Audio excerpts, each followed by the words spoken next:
نہیں۔ حضرت انس بن مالک کہتے ہیں میں حضور کے پاس بیٹھا تھا، حضرت عبداللہ ابن عمر بھی بیٹھے تھے، کوئی بات ہو رہی تھی، ایک حجرے میں بیٹھے تھے، دروازے پہ دستک ہوئی، مسند امام احمد میں حدیث ہے، نبی پاک علیہ السلام نے فرمایا انس دروازہ کھولو، دروازے پہ وہ بندہ ہے جس کو اللہ بغیر حساب کتاب جنت عطا فرمائے گا، وہ بندہ ہے دروازے پہ۔ حضرت انس بن مالک کہتے ہیں میں نے دروازہ کھولا تو بندہ دیکھا، غریب سا ایک انصاری صحابی، اور بندہ بڑا سادہ، وضو تازہ کر کے آیا ہے تو پانی کے قطرے داڑھی سے بہہ رہے ہیں، اور چمڑے کے جوتے اس نے لپیٹ کے تو بغل میں چھپائے ہوئے، آ کے اتحیات کی حالت میں بیٹھا، حضور سے دو چار باتیں کی، چلا گیا۔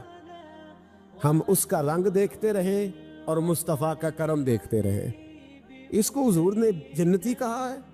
کہتے ہیں اگلے دن اسی ٹائم اسی وقت ہم حضور کے پاس بیٹھے تھے، پھر دروازے پہ دستک ہوئی، حضور نے فرمایا دروازہ کھولو، دروازے پہ وہ بندہ ہے جسے اللہ بغیر حساب کتاب جنت عطا فرمائے گا، بغیر حساب۔ کہتے ہیں دروازہ کھولا، اور جیسے ہی میری نظر پڑی، بندہ بھی وہی ہے جو کل آیا تھا، اور انداز بھی وہی ہے جو کل تھا، اسی طرح پانی کے قطرے، اسی طرح جوتے بغل میں، السلام علیکم، کل حضور فلاں بات کی تفصیل پوچھنی مجھ سے رہ گئی تھی، غلطی ہوگی، دوبارہ آیا ہو۔ اس نے اپنی گفتگو کی، چند جملوں میں بات سمیٹی، چلا گیا۔ فرماتے اتفاق کی بات کہ دن تیسرا، بندے بھی ہم دونوں، میں اور عبداللہ ابن عمر، حضرت انس بن مالک کہتے ہیں دونوں بیٹھے تھے، سیم ٹائم سیم ڈے، پھر دستک ہوئی، حضور نے فرمایا دروازہ کھولو، اور مسکرا کے فرمایا دروازے پہ وہ بندہ ہے جسے اللہ بغیر حساب کتاب جنت عطا فرمائے گا۔ کہتے ہیں کھل اٹھے ہمارے چہرے، باہر گئے، دستک ہوئی تھی، دروازہ کھولا، فرماتے مجھے یقین تھا وہی ہوگا جو 2 دن پہلے آیا تھا، اور میرے یقین کے مطابق ہی کام ہوا، وہی بندہ تھا جو کل بھی تھا، جو پرسوں بھی تھا، حالت اور کیفیت اور انداز بھی وہی تھا، پانی کے قطرے بہہ رہے ہیں، اور اس شخص نے جوتے بغل میں دبائے ہوئے خدمت میں حاضر ہوا، بیٹھ گیا، بات چیت کی، چلا گیا۔ حضرت انس بن مالک کہتے ہیں تھوڑی دیر ہوئی تو حضور بھی تشریف لے گئے۔ حضرت عبداللہ ابن عمر مجھے کہنے لگے یار ویسے کتنے اس کے نصیب ہیں، کتنے نصیب ہیں، کوئی آیا لے کے چلا گیا، کوئی آیا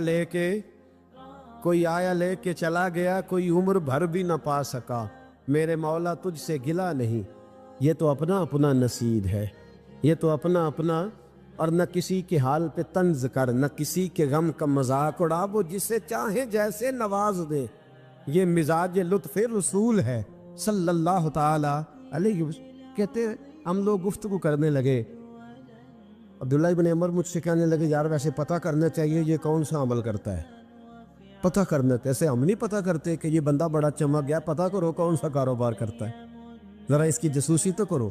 اور بندے بھی بڑے سمجھدار ہیں، وہ سائیڈ بزنس نہیں بتاتے، وہ کہتے ہیں وہ جو میرا علیحدہ ہے وہ نہیں بتانا، کہیں یہ نہ شروع کر لیں۔ حالانکہ انسان کے پاس جو خوبی، جو اللہ نے اسے دولت دینی ہوتی ہے، وہ اپنا اپنا نصیب ہوتا ہے، وہ گھر میں بیٹھے بھی اللہ عطا کر دیتا۔ وہ کہتے ہیں کہ پتہ کرو کیا عمل کرتا ہے، تو حضرت عبداللہ ابن عمر کہتے ہیں میں اس کے پیچھے ہو گیا، اس سے سلام لی، تو میں نے کہا مجھے 2-3 دن کے لیے مہمان بنا لو گے؟ مان نہ مان، میں تیرا مہمان، 2-3 دن کے لیے مہمان بنا لو گے؟ تو کہتے ہیں مجھ سے کہنے لگا کوئی گھر میں جھگڑا ہو گیا، کیونکہ پڑوس میں تو تمہارا، قریب ہی تو تمہارا گھر ہے، میرے مہمان بننے کو جھگڑا ہے؟ تو میں نے کہا چلو ایسے ہی سمجھ لو، پر مجھے مہمان بنا لو۔ کہتے ہیں میں 3 دن اور 3 راتیں اس شخص کے ساتھ رہا، وہ کتنا صدقہ کرتا ہے میں نوٹ کرتا رہا، نماز کتنی پڑھتا ہے، اس کا کیا، میں چاہتا تھا کہ وہ عمل مجھے ملے، اس کی برکت سے مصطفیٰ نے اسے 3 مرتبہ جنتی فرمایا ہے، تاکہ وہ کیفیات مجھے بھی ملیں۔ حضرت عبداللہ ابن عمر کہتے کہ میں نے کوئی خاص چیز نہیں دیکھی، وہ عشاء پڑھتا تو فجر تک بستر پہ کروٹیں لیتا، اور میں الحمدللہ اٹھ کے تہجد بھی پڑھتا، نوافل بھی پڑھتا، کہتے ہیں وہ 1 سپارہ پڑھتا، میں 3 پڑھتا۔ فرماتے اس نے 3 دنوں میں کھجور بھی صدقہ نہیں دی، ایک کھجور بھی، اور میں نے بڑے بڑے غریبوں کی مدد کی۔ میں کہنے لگا کہ عمل تو میرا زیادہ ہے اس سے، پھر خوبی کیا ہے؟ خاص توجہ کرنا، اسلام اور دین کا جو فکری اساس ہمیں صحابہ نے دی۔ حضرت عبداللہ ابن عمر کہتے ہیں میں نے تیسرے دن اسے کہا بھائی اللہ تیرا بھلا کرے، تو نے بڑی خدمت کی، میں نے جانا ہے، میرا کوئی جھگڑا نہیں ہوا تھا، میں تو بس تیرا عمل دیکھنے آیا تھا کہ تو عمل کیا کرتا ہے۔ تو وہ صحابی کہتے ہیں، مجھے کہنے لگے یار تو میرا عمل دیکھنے آیا تھا، مجھے بتا تو صحیح کیا نے اور کیوں دیکھنے آیا میرا عمل، تجھے کیا ضرورت پڑی میری جاسوسی کی؟ تو کہتے ہیں مجھ سے جب اس نے سوال کیا تو میں نے اس کو کہا بھائی تو 3 دن آیا نا، ہم بیٹھے ہوئے تھے۔ کہا ہاں میں آتا رہا ہوں۔ کہا 3 دن نبی پاک نے فرمایا اللہ تجھے بغیر حساب کتاب جنت عطا فرمائے گا۔ تو میں چاہتا تھا کہ میں ذرا جاسوسی کروں، ذرا دیکھوں، کھوج لگاؤں کون سا ایسا عمل ہے، آپ بھی ذرا دھیان دیجئے گا، کون سا ایسا عمل ہے، حالانکہ تو شاہ پڑھتا ہے اور اٹھ کے فجر پڑھتا ہے، میں تہجد بھی پڑھتا ہوں، تیرا سپارہ 1 ہے میرے 3 ہے، کون سا ایسا عمل ہے جس کے سبب تجھے جنت ملے گی؟ کہتے ہیں وہ صحابی کہنے لگے یار کوئی ایسا عمل نہیں، کوئی شے نہیں، میں اس قابل ہی نہیں، من نانم کے من دانم، جو میں ہوں مجھے پتا ہے۔ کہا پھر کوئی بات تو ہوگی، تیری مہربانی بتا دے، میں نے 3 دن 3 راتیں محنت کی ہے، بتا دے۔ کہتے وہ کہنے لگے اگر تجھے بتاؤں نا تو پھر سن، میں جب رات کو سوتا ہوں تو اپنے دل پہ نظر ڈالتا ہوں، اور سویرے جب اٹھتا ہوں تو پھر اپنے دل پہ نظر ڈالتا ہوں، موبائل پہ نہیں، کنجی پہ نہیں کہ چابیاں کدھر ہیں، بٹوے پہ نہیں، میں رات کو سوتے ہوئے بھی اپنے دل پہ نظر ڈالتا ہوں، سویرے اٹھتے ہوئے بھی میں سب سے پہلے اپنے دل پہ نظر ڈالتا ہوں۔ فرماتے ہیں الحمدللہ میرے دل میں کسی کا حسد نہیں ہے، کسی کے بارے میں کوئی کینہ نہیں ہے، کوئی کسی کے بارے میں میل نہیں، میں اللہ کے ہر بندے کے بارے میں سوچ، نظریہ، فکر اچھی رکھتا ہوں۔ اور فرمایا میں تیرے بارے میں بھی عبداللہ یہی سوچتا ہوں کہ تو مجھ سے زیادہ نیک ہے۔ الحمدللہ اس وقت بھی میرا ذہن یہ ہے کہ انس بن مالک مجھ سے زیادہ پرہیزگار ہے، اس وقت بھی میری سوچ یہ ہے کہ محبوب کے سب صحابہ میں سب سے کمزور میں ہی ہوں۔ نابد عبداللہ ابن عمر کہتے ہیں میں نے اس کا ہاتھ چوما، میں نے کہا سمجھ آ گئی ہے، تیرا نظریہ، تیری سوچ پکی اور سچی مسلمان ہے، تو دل اور روح کا مسلمان ہے، تو نظر اور روح کا مسلمان ہے، یہ سبب ہے کہ اللہ کے رسول نے زمین پر چلتے ہوئے بھی تجھے 3 دفعہ جنت کی بشارت عطا فرما دی۔ حضرت عبداللہ بن عمر رضی اللہ تعالیٰ عنہ فرماتے ہیں کہ میں مدینہ منورہ سے نکلا ایک سفر کے لیے، میں نے کچھ کھجوریں، کچھ سرکہ، کچھ خشک چیزیں ساتھ رکھ لیں کیونکہ سفر لمبا تھا۔ فرماتے ہیں کہ میں ابھی کچھ فاصلہ میں نے مدینے کا طے کیا تو ایک صحرا آیا، دوپہر کا وقت ہو گیا تو میں کھانا کھانے لگا، رمضان کا مہینہ نہیں تھا، محرم سفر کے ایام چل رہے تھے۔ میری باتیں سمجھ تو آ رہی ہے نا آپ حضرات کو؟ سب کو آ رہی ہے؟ اللہ آپ کو جزا عطا فرمائے۔ کہتے میں دوپہر کے کھانے کے لیے وہاں رکا، میں نے وہ کھجوریں نکالی، سرکہ نکالا، کھانے لگا تو ایک چرواہا بکریاں چراتا چراتا آ گیا، وہ نوجوان تھا، اس کے چہرے پر میں نے بڑی روشنی دیکھی، غریب آدمی تھا، بکریاں چراتا تھا۔ ہم لوگ بھی جب کھانا کھانے بیٹھتے ہیں تو کوئی آ جاتا ہے تو اس کو دعوت دیتے ہیں، بھئی آ جا تو بھی کھانا کھا لے۔ کہتے میں نے اسے کہا کہ میاں آ جا روٹی کھا لو، کہنے لگا نہیں اللہ آپ کو جزا دے، میرا دل چاہتا تھا کہ کوئی میرے ساتھ کھا لے، اللہ کے بندوں کی خواہش ہوتی ہے نا کوئی مہمان مل جائے۔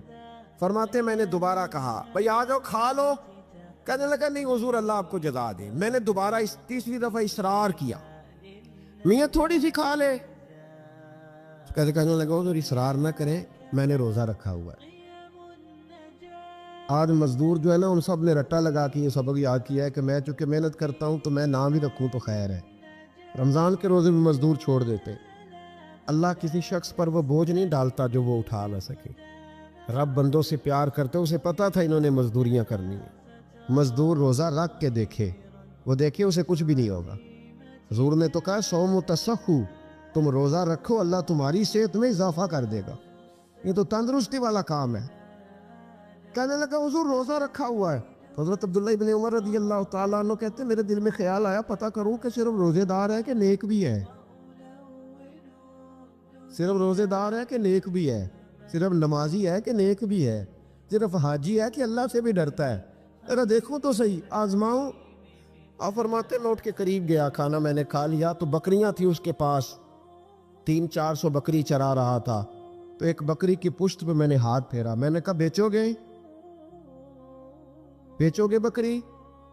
کہنے لگا حضور میں چرواہا ہوں، دیہڑی پہ کام کرتا ہوں، مزدوری لیتا ہوں، ان کا مالک تو کوئی اور ہے۔ آپ فرماتے میں تو پہلے دیکھنا چاہتا تھا کہ نیک بھی ہے کہ نہیں۔ تو میں نے اسے کہا کہ بکریوں کے مالک سے کہہ دینا ایک بکری بھیڑیا لے گیا ہے، کہہ دینا مالک سے۔ تو آپ فرماتے ہیں جب میں نے اسے دیکھا نا تو غریب تھا، ٹے ہوئے کپڑے تھے۔ دامان توکل کی یہ خوبی ہے کہ اس پر پیوند لگے ہوتے ہیں پر دھبے نہیں ہوتے۔ آپ فرماتے ہیں کہ میں نے کہا کہ کہنا کہ بھیڑیا لے گیا تھا۔ فرماتے ہیں کہ اس کا میں نے چہرہ دیکھا تو داڑھی پر ریت پڑی ہوئی تھی، سر پہ ریت تھی، کپڑے پرانے تھے، مکان بھی کچا ہوگا لیکن اس کے نظریات اتنے پختہ، باتوں میں اتنا اثر۔ فرماتے اس نے غور سے میرا چہرہ دیکھا اور پھر اس نے بکریوں کو چھڑی ماری اور بکریاں چلنے لگیں۔ وہ میں نے کہا میرے سوال کا جواب نہیں دیا۔